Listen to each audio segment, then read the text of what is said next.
내 길을 여호와께 맡기라. 그를 의지하면 그가 이루시고. 너무나 단순하고 간단한 내용이지만 대부분 잘못 알고 설교를 하고 유튜브에서도 사람의 지식으로 이해하고 설명한 내용들이 너무 많아 오늘은 이 말씀에 대한 올바른 지식을 나누도록 하겠습니다. 일단 맡긴다는 것에 대해 세 가지로 구분해서 이해를 가져볼 텐데, 첫째가 조건, 두 번째가 무엇을, 그리고 세 번째가 어떻게입니다. 성경은 말씀을 사람이 지식이 아닌 성령의 가르침으로 배워야 한다고 하셨지만 정작 영적인 것, 성령님에 대해서는 잘 모르다 보니 이 말씀에 대해서도 모두 맡기면 나는 가만히 놀면 됐느냐는 얼토당토하는 질문들을 하고 거기에 대한 답변으로 최선을 다해서 내 일을 하면 나와 동행하시는 성령께서 그 일이 일어나도록 도와주신다는 이해가 보편적인데 그렇지 않습니다. 율법과 교리, 철학과 감정에 의존해서 성령의 가르침으로 인한 지혜와 계시가 없이 사람이 지혜로 해석한 성경에 의존하는 자들은 하나님은 결코 시험하시는 일이 없음에도 불구하고 욥의 고난처럼 세상사 모두를 연단과 시험으로 여기고 울고 짜면 은혜 받은 것으로 생각하면서 자신의 과거사와 상처에 집착을 하는 성도가 차고 넘치는 것을 현대 교회에서 너무나 쉽게 볼 수 있습니다. 즉 맡긴다는 것에 대한 이해도 사람의 지식과 경험으로 말씀을 해석하려고 하다 보니 올바른 것을 가질 수 없었다는 것이죠. 첫 번째 맡기는 자의 조건을 알아보기 전에 두 가지 분명해야 할 것이 있습니다. 일단 당신에게 주님은 분명하게 당신의 모든 것을 맡길 수 있는 분으로 믿고 있기는 한 것인지, 그리고 맡기면 성령께서 그 일이 있게 해주신다고도 하는데 그분이 우리를 대신해서 뭘 해주신다는 것인지가 분명해야 합니다. 열심히 하지 않아 부족한 2%는 단지 기도하며 맡긴다고 말만 하면 그분이 대신 공부를 해서 시험날 정답을 알게 해주셔서 합격을 안겨주신다는 것인지, 도대체 뭘 해주신다는 걸까요? 내가 열심히 할 수 있도록 나의 힘이 되어주신다는 말도 하는데 정작 나의 힘이라는 말은 대부분 구약에만 나와 있다는 것을 안다면 신약인 지금은 말씀을 조금 더 분명하고 다르게 알아야 할 것 같습니다. 아무튼 조건에 대해 살펴보자면 맡긴다고 말하는 자는 하나님의 자녀이자 맡기는 대상에 대한 믿음이 있어야 합니다. 신약에서 주신 다음 말씀을 보면서 새로운 이해를 갖기 바랍니다. 내게 능력 주시는 자 안에서 내가 모든 것을 할 수 있느니라. 정작 알아야 할 것은 성령의 내주, 내게 능력 주시는 자 안에서에 대한 것인데 이것에 대한 이해가 전혀 없어 오해를 한 것입니다.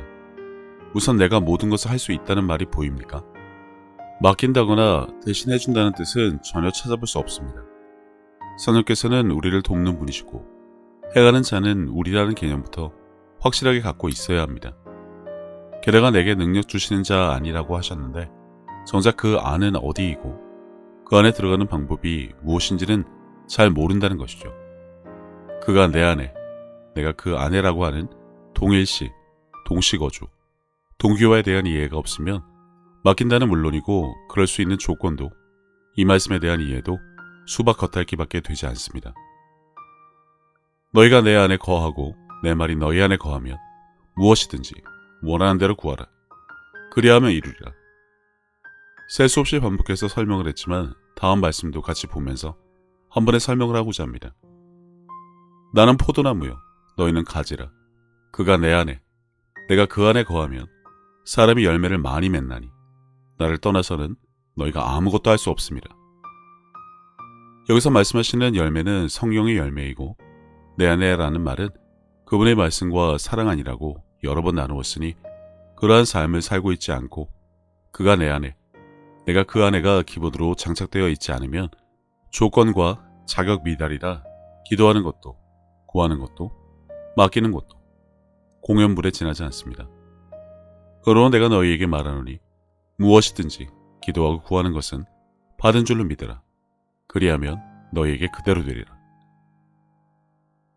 게다가 도마와 같이 오감으로 느끼고 믿는 것이 당연한 것으로 여기며 살던 우리에게 보지 않고 믿는 자가 복되다고도 하셨고 믿음으로 기도하고 구한 것은 받은 줄로 여기라고도 하셨으니 이 두 가지만 해도 결코 만만하지 않습니다. 근데 난데없이 맡긴다라니 지하철 사물함도 아니고 은행 안전금고도 아니고 영신 하나님께 도대체 무엇을 어떻게 맡긴다는 건지는 뒤에서 나누겠지만 합격, 취업, 프로젝트, 자식, 가족, 건강, 재정 등등 듣기에는 그럴싸하지만 이게 오감으로 느껴지는 것도 아닌데 자격 미달에다가 감각과 감성, 갬성의 동물인 인간이 눈에 보이지 않는 이런 유의 일들을 하나님께 맡긴다는 것은 애시당초 불가능할 뿐입니다. 내가 그리스도와 함께 십자가에 못 박혔나니 그런즉 이제는 내가 사는 것이 아니요 오직 내 안에 그리스도께서 사시는 것이라.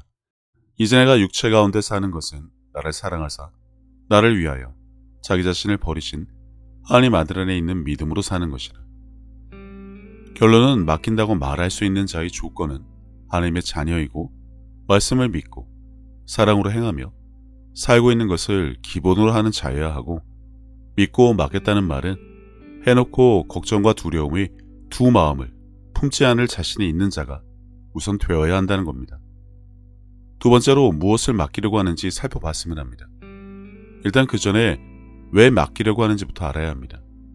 당연히 취업이나 합격에 대한 확신이 없어서 그런 것이죠. 공부를 열심히 해도 확신이 없고 안에서도 없으니 요행을, 운을, 기적을 바란다고 해야 할 것 같습니다.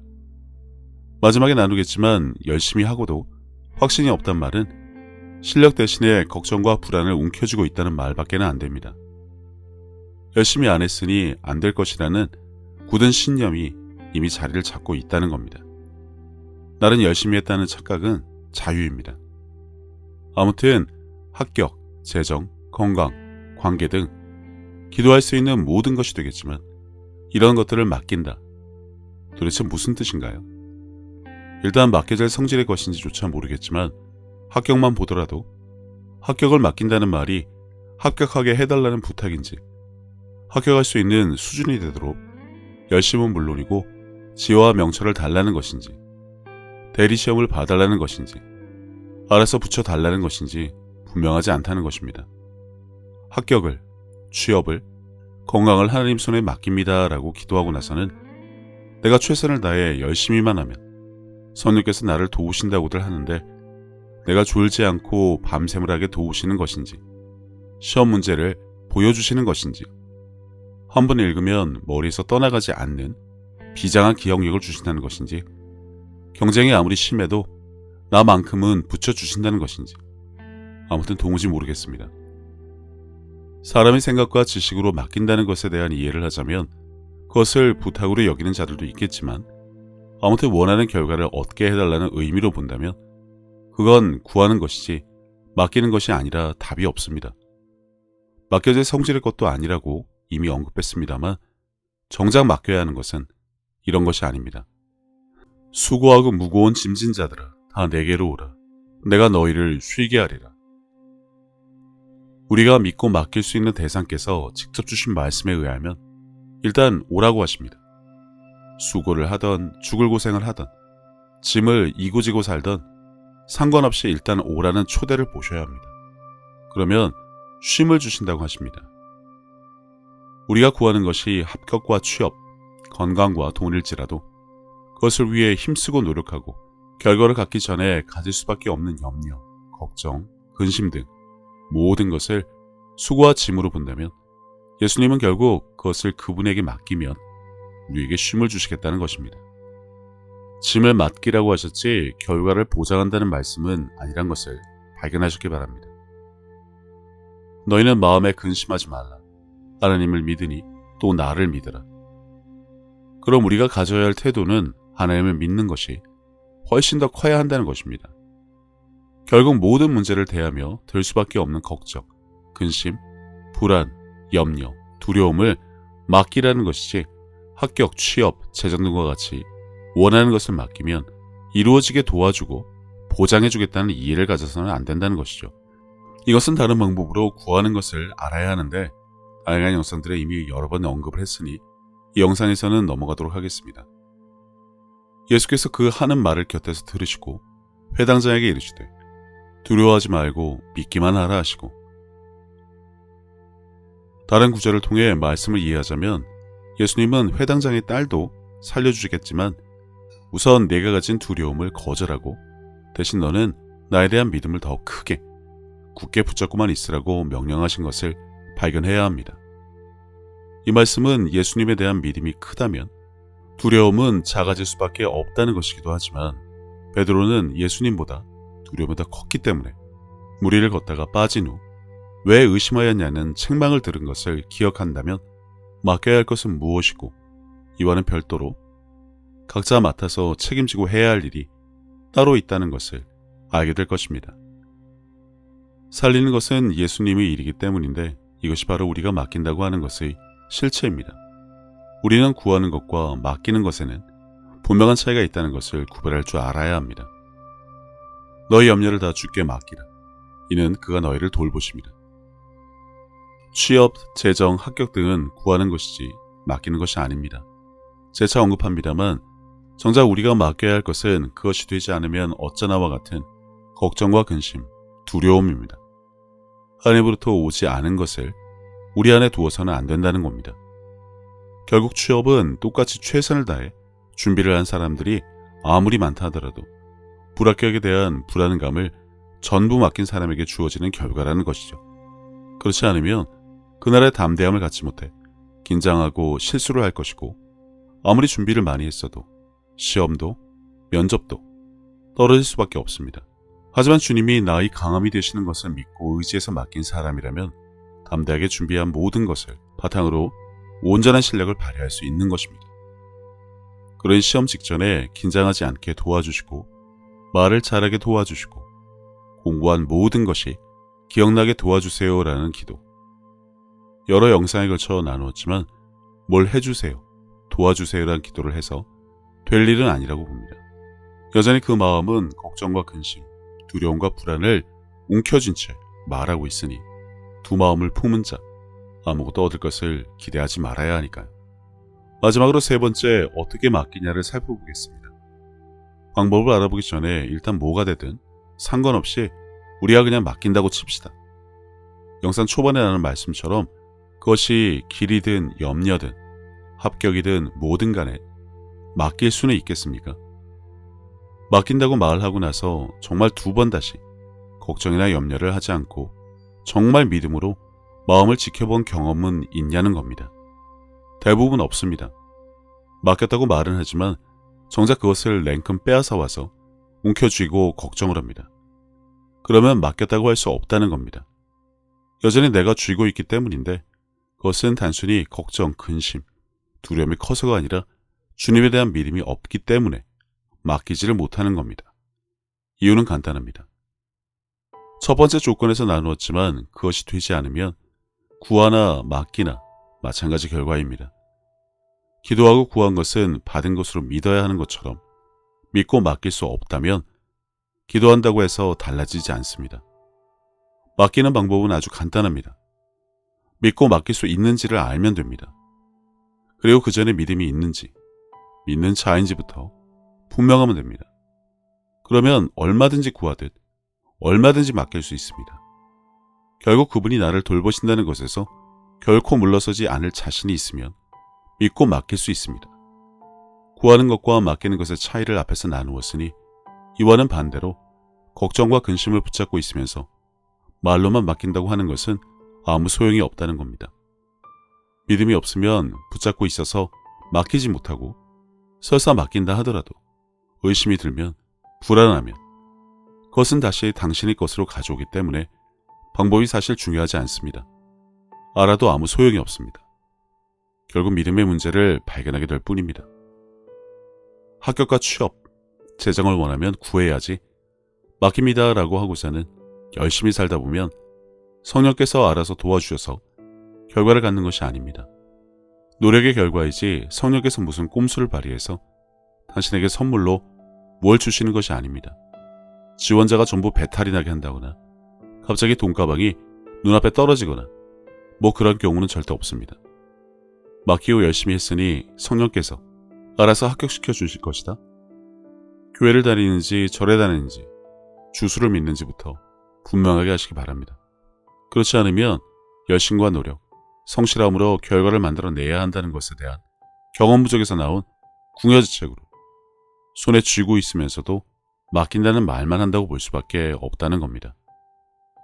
의인은 믿음으로 살아야 하지만 불안하고 합격에 대한 확신이 없어 기도하고 맡겼다고 착각하는 일은 가장 기본적인 성령님이 내주에 대한 이해 없이 믿음으로 구원을 받은 우리에게 주신 다음 말씀이 되어 있지 않으면서 여전히 율법적이고 인간의 지식에 근거한 낮은 수준의 이해를 갖고 있다는 사실을 아시기 바랍니다.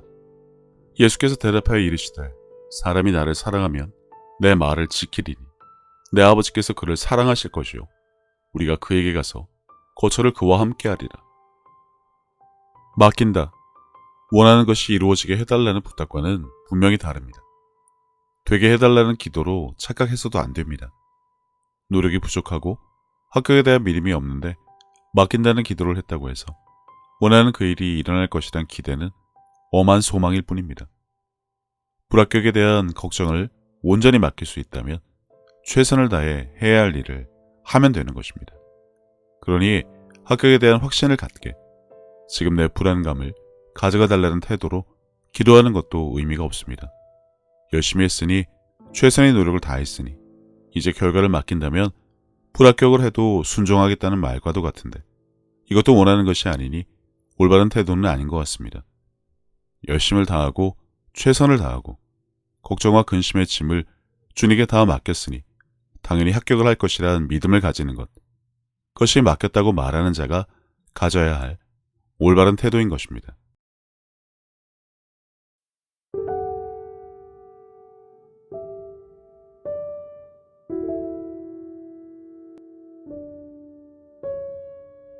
예수님께서는 내 마음을 다하고 목숨을 다하고 뜻을 다하고 힘을 다하여 주 너의 하나님을 사랑하라 하신 것이요.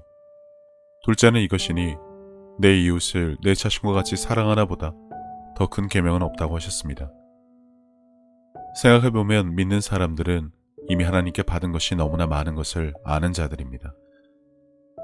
예수님을 통해 죄사함과 구원을 받은 것부터 시작해서 살아 숨을 쉴 수 있는 공기와 바람, 맑고 푸른 하늘과 마실 물, 그리고 땅과 그 위와 아래의 많은 것들, 이미 오래전부터 내 주변에 있어 왔으니 당연한 것으로 여기며 우리는 여전히 값없이 공짜로 받아 그것들이 감사함을 잊고 살기는 했지만 그런 것 말고도 하나님으로부터 받은 사랑과 평안에 대해 생각하자면 끝이 없습니다. 하지만 사람은 하나님으로부터 받은 그 많은 은혜를 갚을 방법이 없습니다. 그래서 하나님께서는 내 이웃을 내 몸같이 사랑하는 것으로 그것을 대신 갚으라고 하신 것인지도 모릅니다. 그리고 지극히 작은 자에게 한 것이 곧 하나님께 한 것이라고 하셨으니 그분의 은혜를 알고 그분을 닮아가는 삶을 살아가야 한다면 지금 내가 살아가는 삶의 방향이 하나님과 나의 이웃을 사랑하는 올바른 길 위에 있는 것인지 한 번쯤 점검해 봐야 하지 않나 싶습니다. 이와 같이 하나님의 뜻, 그분이 기뻐하실 일이 무엇인지 알고 내게 주어진 소명을 다하기 위해 끊임없이 힘쓰고 노력하는 것도 크리스찬들이 마땅히 해야 할 일이 아닐까라는 생각을 해봅니다. 이제는 세상 유행에 따라 요동치던 내 마음을 모두 내려놓고 혼자서 하나님의 뜻을 헤아리는 시간을 가져보시기를 권해봅니다. 하나님은 세상 모든 사람들을 사랑하십니다. 그렇기 때문에 당신이 사랑받기에 마땅한 사람인 것처럼 당신의 가족도 이웃도 그분에게는 마찬가지로 소중한 자녀들입니다. 당신이 어려운 상황을 겪었을 때 하나님께서 당신의 삶에 관여하실 수 있도록 마음의 문을 열고 그분을 신뢰하며 동행하는 삶을 살아왔듯이 이제 당신도 다른 사람들에게 먼저 다가가서 손을 내미는 귀한 삶이 되어주시기를 바랍니다. 예수님께서 주신 새 계명, 서로 사랑하라. 저도 늘 제 자리에서 최선을 다하여 섬기고 사랑하며 살도록 하겠습니다. 감사합니다.